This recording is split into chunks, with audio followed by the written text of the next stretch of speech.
जो जातिवाद में बढ़ जाते हो, जब वोट देने जाना तो एक ही बात दिमाग लगा लेना, खाली अफगानिस्तान की स्थिति याद कर लेना, आपको पता चल जाएगा कि आपको वोट कहां देना है, मुहर कहां लगनी है। मैं किसी पार्टी विशेष का आदमी नहीं हूं, लेकिन मैं भारत का आदमी हूं और मुझे इतना तो पता ही है कि भारत किन हाथों में सुरक्षित है। इसीलिए ध्यान से ये जो जातिवाद में हम लोग बट रहे हैं उस पे है कि मन की हल्दी घाटी में राणा के भाले डोले थे, यूं लगता है वीर शिवाजी चीख चीख कर बोले थे। पुरखों का बलिदान घास की रोटी तक शर्मिंदा है, कट गई जंग में राणा की बोटी बोटी शर्मिंदा है। खुद अपनी पहचान मिटा दी कायर भूखे पेटों ने, जो टोपी जालीदार पहन ली हिंदू माँ के बेटों ने। और सर पर लानत, तालियां नहीं, सुनिए पूरी बात, कि मन की हल्दी घाटी में राणा के भाले डोले थे, यूं लगता है वीर शिवाजी चीख चीख कर बोले थे। पुरखों का बलिदान घास की रोटी भी शर्मिंदा है, कट गई जंग में राणा की बोटी बोटी शर्मिंदा है। खुद अपनी पहचान मिटा दी कायर भूखे पेटों ने, जो टोपी जालीदार पहन ली हिंदू माँ के बेटों ने। सर पर लानत वाली छत से फिर खुला ठिकाना अच्छा था, टोपी गोल पहनने से तो मर जाना ही अच्छा था। मथुरा अवधपुरी घायल है, काशी घिर गई कराहों से, यदकुल गठबंधन कर बैठा कातिल नादिर शाहों से। मुंह से आह तलक ना निकली धर्म ध्वजा के फटने से, कब तुमने आंसू छलकाए गौ माता के कटने पे। हिंदुस्तान के लोगों जागो,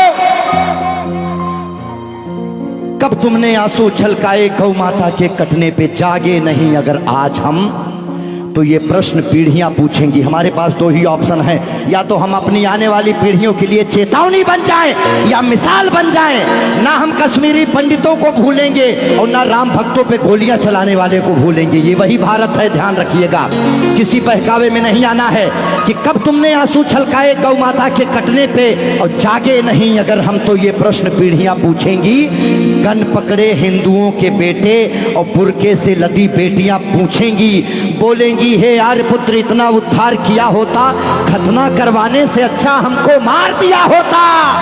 और सोते रहो सनातन वालों तुम सत्ता की गोदी में, पर सांस आखिरी तक भगवा की रक्षा हेतु लड़ूंगा मैं। शीश कलम करवा दूंगा पर कलमा नहीं पढ़ूंगा मैं, शीश कलम करवा दूंगा। आने याद रखना, हमारे भारत में 29 राज्य हैं, जिसमें से खाली 22 राज्यों में हम लोग बहुसंख्यक हैं, बाकी अल्पसंख्यक। इसीलिए मैं भजन भी गाता हूं, मैं जागरण भी करता हूं, क्योंकि मैं भारत, मेरा चैनल कभी भी बदल सकता है। अभी देशभक्ति चल रहा है, कभी कभी कपिल शर्मा लग जाएंगे, फिर कभी आस्था लग जाएगा। लेकिन एक बात का ध्यान रखना, हमेशा हम आज़ाद कैसे हुए ये बहुत मायने नहीं रखता है, लेकिन हम गुलाम कैसे हुए ये बहुत ज़्यादा मायने रखता है। आप जानने का प्रयास करना कि ऐसा क्या हुआ होगा भारत में जो पूरा अखंड भारत गुलामी की तरफ बढ़ गया। इस देश में जिनको चोर कहना था, जो मुगल भारत को लूटने आए, चाहे वो गजनी रहा हो, चाहे वो औरंगजेब, महान अकबर जिसको जिल्ले इलाही कहा गया, जिल्ले इलाही खुदा की परछाई को कहते हैं। और जो भारत के लोग अकबर को महान बताते हैं, जिल्ले इलाही शहंशाह अकबर, जिल्ले इलाही खुदा की परछाई को कहता है। ये कौन सा जिल्ले इलाही है जो दिल्ली में महिलाओं की मंडियां लगाता है, महिलाओं की खरीदी फरोश करता है? इतनी काली परछाई कौन से जिल्ले इलाही की हो सकती है? इसीलिए आप अपने हीरोज, अपने बच्चों को बताओ कि ये देश भगत सिंह की वजह से, ये देश जियो तिवारी जनेऊधारी, चंद्रशेखर आजाद, ये देश मंगल पांडे, बुंदेले हर बोलों के मुंह हमने सुनी कहानी थी और खूब लड़ी मर्दानी वो तो।